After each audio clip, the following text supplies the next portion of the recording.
Welcome to Steen Family Outdoors. I'm Captain Ashley Steen. And I'm her first mate, Ryan. Today is our last in our series of Prepping for Canada. Today we are going to talk about meal prep.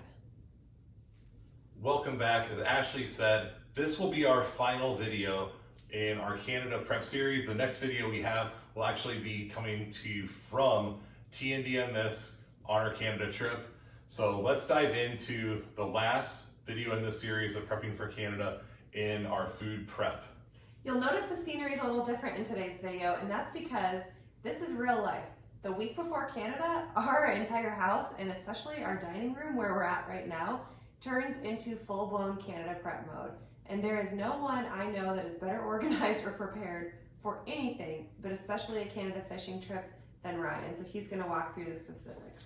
Yeah, so when we went on our first trip together last year, I'm used to going up with multiple people, but we knew it would just be the two of us. I wanted to throw out kind of the old menu that we'd used in the past and build a menu together of food that we liked. So when we prep for Canada, it really starts with outlining what we're planning to eat each day.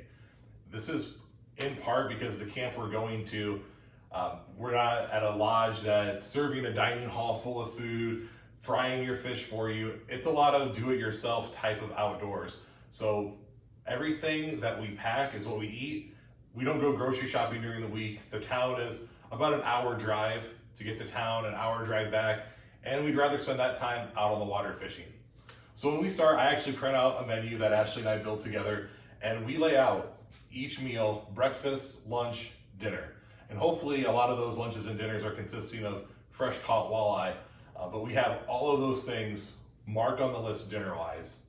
Then we actually break that into totes on what food is going in for what meal. So Ashley, we've got stuff from like a small portable blender if we want to have a smoothie in the morning. You might notice a Pizzazz pizza oven. We know that the camp that we go to doesn't have an oven. So if we want to make something that's might require an oven type work, the Pizzazz is really convenient to bring along. So those are some things that we keep in mind as we go through the packing. But our dry food and some of our cooking utensils, we pack in totes. I put a cooler up here. You know, Ash, I think one of the things that we both enjoyed was having frozen food up in Canada. Yeah, so along with the Pizzazz, obviously the main thing you cook with that is pizza. So we have bought our favorite local brand of breakfast pizzas. We'll make a couple mornings. We have just some regular frozen pizzas. Sometimes when you're really tired after a day of fishing, you just want a frozen pizza. We have done nachos on there. We're not doing that again this year.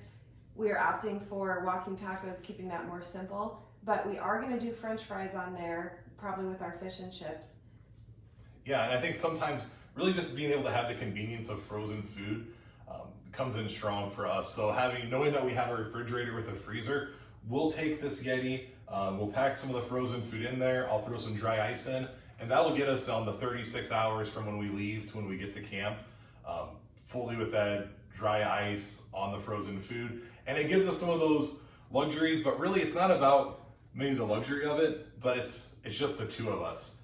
So when one of us might be cleaning fish, one of us might be getting the meals prepared, trying to keep that simple and the time short is really important for us when it's just the two of us really taking care of all the things that happen at camp.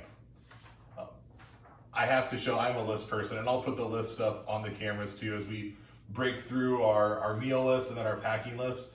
But I'll actually have the packing list of all of the items that come in. So we'll sit down, we'll come up with a menu, then Ashley and I'll sit through and actually list out every single item that goes into the packing.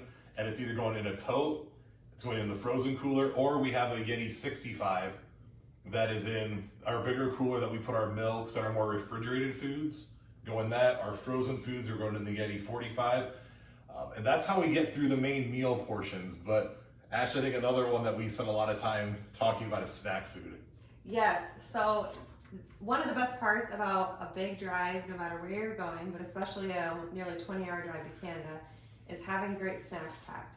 So the number one thing is to grocery shop when you are hungry and fill a tote full of fun snacks. I love Trader Joe's. We got a bunch of things we haven't tried, from these all butter shortbread cookies to just things that'll be good to have during the week. Animal crackers. We've got chocolate, we've got nuts, cookies. The one thing I'll say as Ryan's talking about his list is for those of you that are in a relationship, I feel like there are two people in each relationship. One person that is the fun dreamer that will buy captain and first mate hats, and the other person is the list person, and those two always end up together. So Ryan has such a system, and he'll go through it, but nothing goes in a tote unless it's crossed off. And last weekend he found me scavenging in there for snacks, and I had to promise him that I would buy other stuff and leave that alone so it didn't mess with the system. Yeah, wonder where the root beer floats came from. It was the root beer that we had packed for Canada. So yeah, having the list though does give us I'll advocate for the list person, being the list guy, a foolproof system that we are able to make sure we have everything that we need packed.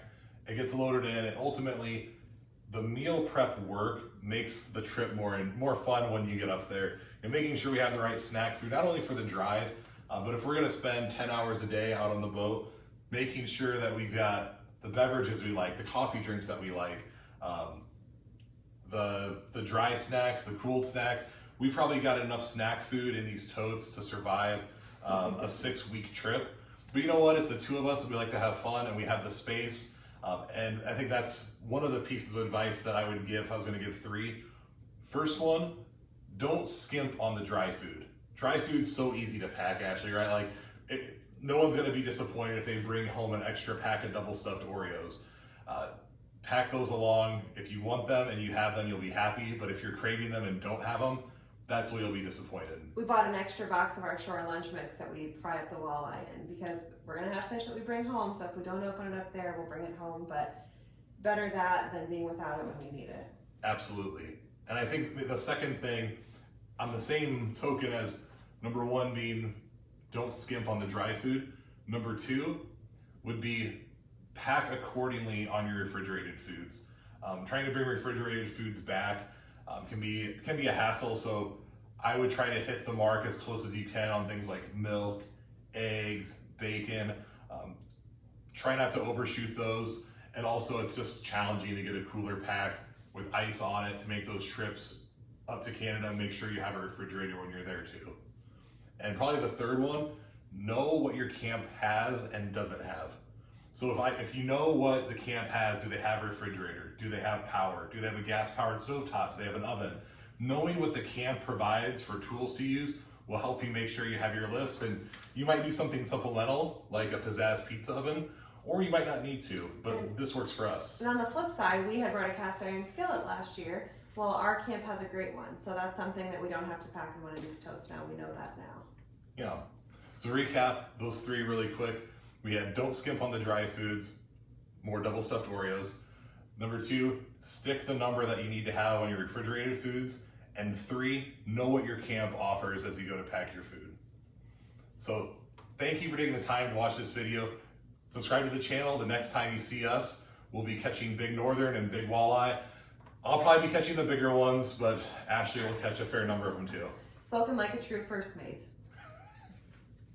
All right, until next time, get out there and enjoy the outdoors.